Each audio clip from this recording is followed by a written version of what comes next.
anthologies help loosen this up too, which is good. Go away. You are no longer needed. Your services, whatever they were in the first place, are no longer needed to be provided. Rust is not that good for you. Not to drink and not in your bath. So, at present, this is the only functional toilet in the whole house because the drain to the upstairs bathroom has a massive crack in it. Took Gabriel a lot of work just to get this one functioning. And this is original to the house, but unfortunately, if you can see the cracks in the porcelain, last winter, Iowa had some negative 20-degree days in the winter. And this house was not being occupied at the time. You can see the water damage in the floor from the water seeping through those cracks. This house was not occupied at the time, and there's another crack in the base. And when space is not heated and it gets to negative 20, then of course things freeze. And so the toilet froze, and frozen water expands, and the toilet bowl cracked. So it is semi-functional. We're going to replace it as soon as we can. In the meantime, I'm having to shut it off. Gabriel installed a shut-off valve for me. Incidentally, that's all mold. That's not dirt. And I've been scrubbing it very, very diligently, but that's mold from the water seeping through. And again, that's mold, which I just cleaned that not that long ago. So we're going to get a new one as soon as we can. But until we do, I gotta have somewhere to go potty. And so I just turn the water off at the shutout valve between uses. And the bowl is there to catch where water is dripping from the back of it. Luckily, that's water, not waste. Small favors. Small favors. And don't worry, that's just rust from the water. That's not anything to be grossed out about. Yeah, gorgeous when we're done. Shortly after I filmed that clip, the one single toilet drain stopped working altogether. At the time, we thought it was some sort of massive rust clog. It turned out that the underground pipes had collapsed because they were rusted through in multiple places. It was also the drain for the shower, so we couldn't use that either. Or rather, I couldn't use that.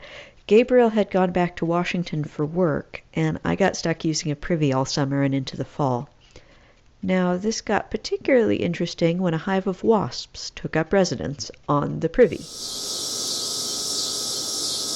So, this is a giant wasp's nest. Rather large. I'd say that's, at least a foot long.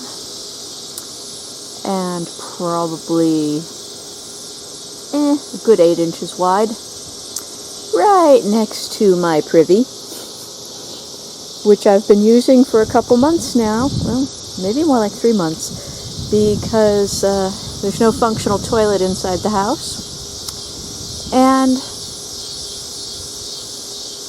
well, I've got some spray wasp killer, but the thing is, it's got so many dire warnings about not getting it near humans that I'm a little nervous about using it so close to the privy. Especially almost directly above the hole into the privy that lets it off gas. So I'm just gonna poke that with a long stick and hope for the best. Poking a wasp's nest with a stick. This seems like a brilliant idea. And it's sure to end wonderfully. I'm just positive of it. Wish me luck. Okay. So, the stick. Let's hear it for really long sticks. I managed to knock down the bigger part of the wasp nest, at which point a boiling, bubbling cauldron of wasps stormed out, and I immediately took to my heels and made it back inside the house. And luckily, the sun's going to be going down soon, so hopefully they'll settle down and find a new home. Let's hope.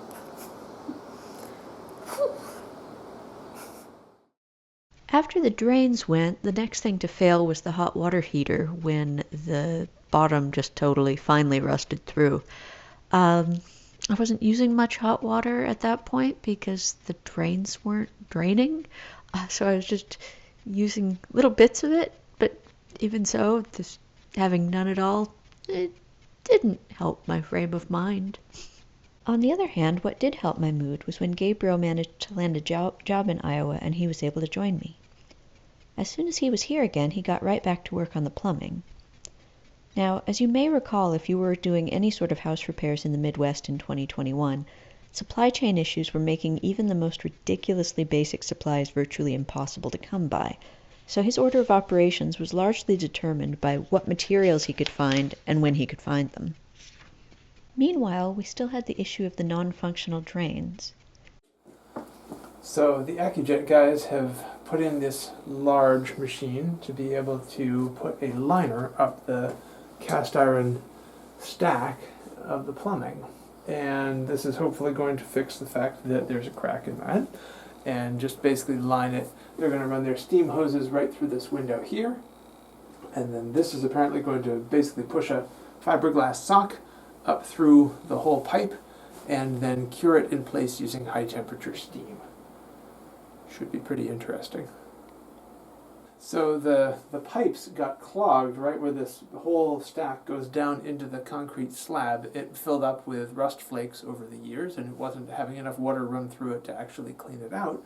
So then at some point enough water was let down into that and stopped above the clog that the whole stack pipe filled with water. And not just water. And not just water. And then it froze and that freezing cracked the pipe somewhere towards the top. It was all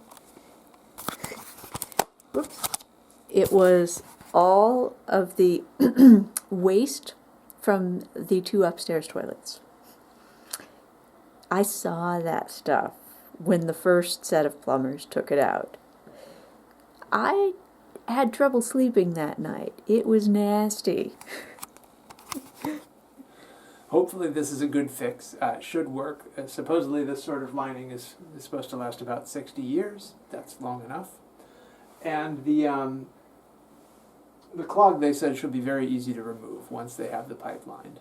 So hopefully that is the case. Lots of high pressure water and should move all those rust flakes right downstream. This clog. The other clog was not easy to remove. Correct. But that clog luckily is already gone. So the rust flakes are pretty clean by comparison. So the problematic crack is right up there between the first and second floors on the back side of that pipe. And that we're going to definitely take care of with the lining that they're going to put up in there. However, there's another worry, which is the toilet drain that comes down and goes into that pipe a short distance here, which is too short for them to get in line. They're going to try to put enough of that fiberglass over into the pipe to try to cover any potential cracking there.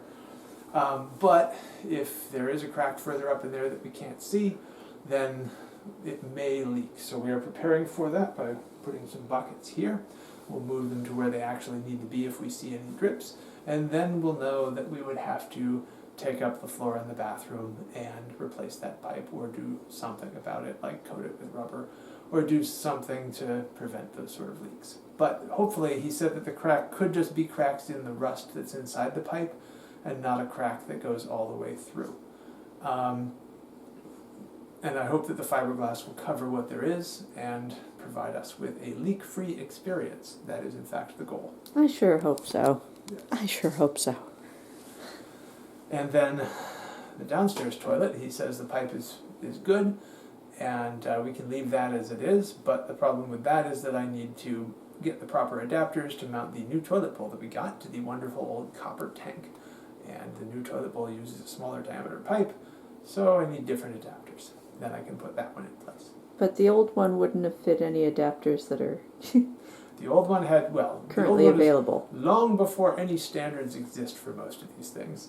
And so we'll have to make something work, and I have a pretty good idea from one of these places that does reproduction parts and things like that. I think I have a solution for what's going to adapt it. We got a pretty one to replace it with. We certainly did. Let's show them the pretty one. Ah, yes, let's do that.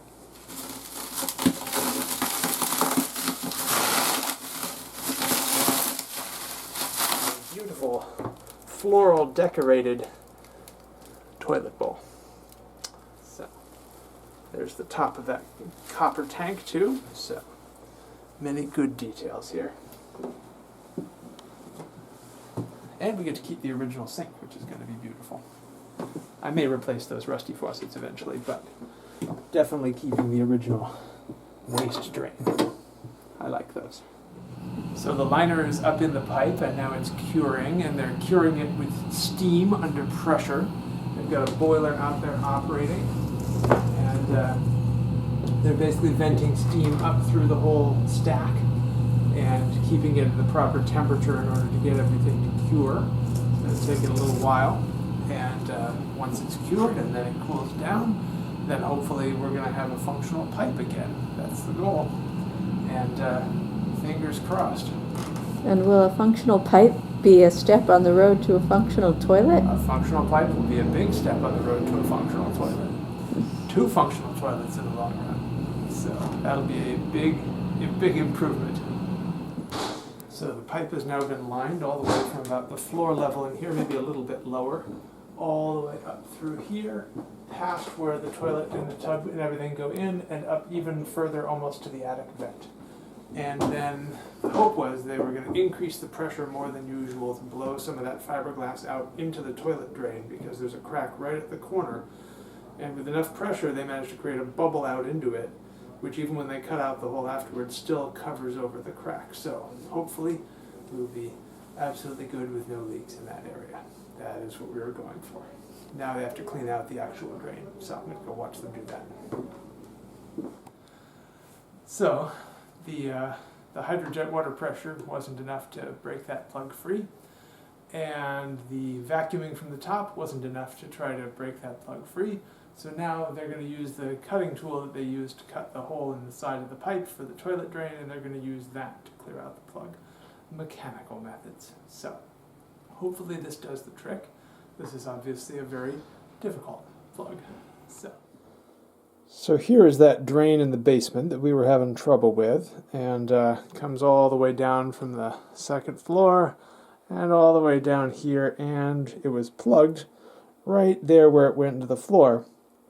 And the guys couldn't get the clog out of there with hydrojets, they couldn't get it out of there with vacuums, they couldn't get it out of there with sort of a drill machine, and they finally sort of gave up, and I decided, well, I guess I'm going to have to do this. So I thought this drain went down and then it went over this way. So I started to dig here and didn't find the pipe. So it turns out the pipe goes this way, and I'm still chasing the pipe along here. You can see all the dirt that we've dug up doing that.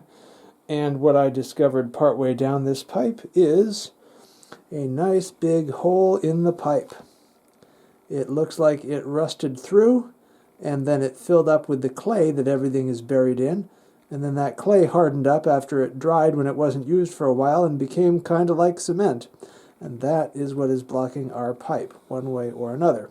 So I've got to get as far along here as I can and find out how far this pipe goes in this room, because in this room I can dig, because this is bricks and dirt, and in the next room over, that is a concrete floor that I do not want to have to jackhammer up. So my hope is that by replacing this section however much I can before and after this hole, that then I can make everything work. But yes, this hole is, this explains a lot. This is definitely